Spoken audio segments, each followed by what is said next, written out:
Saudara, mari kita bahas tentang membaca alam dalam arti musim. Kita sudah membicara tentang air yang mengalir. Musim juga mengalir ya.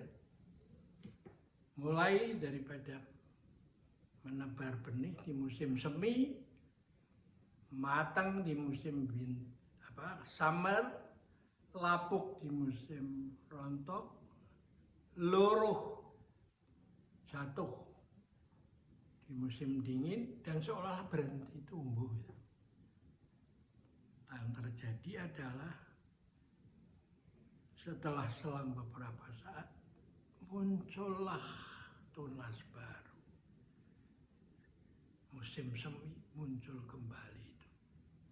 Ada gerakan yang perlahan tumbuh secara spontan itu.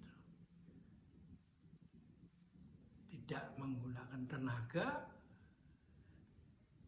dan menggunakan rasa itu.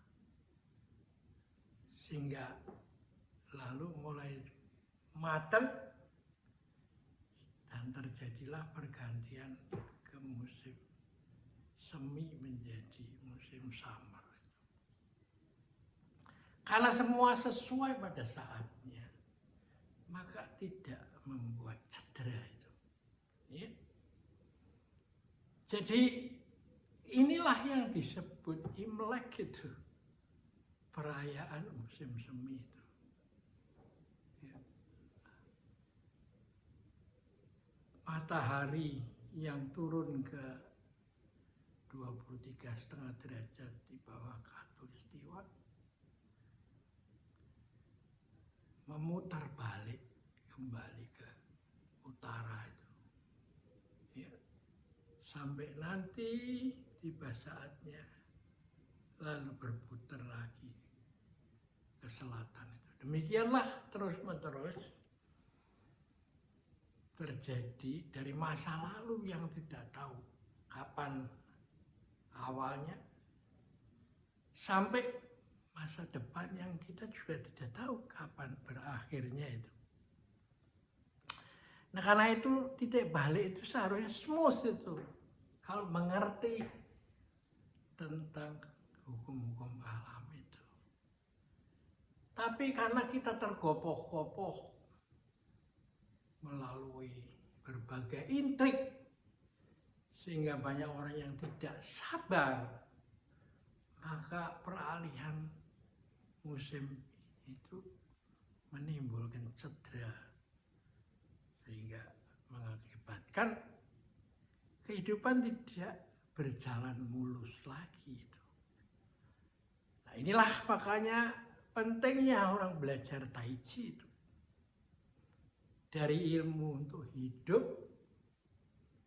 janin, sampai tentang pergantian musim itu. Jadi satu prinsip yang bisa dipakai untuk semua sektor kehidupan sampai mengatur negara itu. Coba bayangkan apa itu janin yang ada di kandungan itu, ya.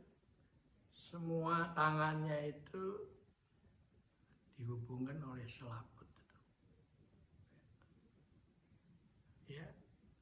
Kalau tidak ada yang ngalah, selaputnya masih minta diakui eksistensinya, bahkan menuntut karena sebagai bagian dari tubuh dia mempunyai hak asasi untuk hidup.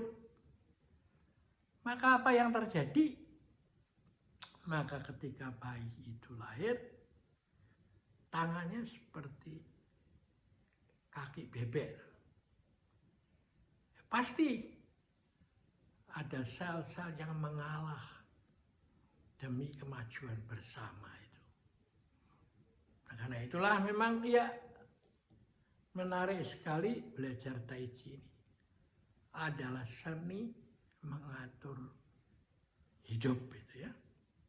Kita akhirin dulu perjumpaan kita dan kita lanjutkan lagi dengan membaca fenomena alam yang sering kita pakai dalam narasi tentang apa itu Tai Chi.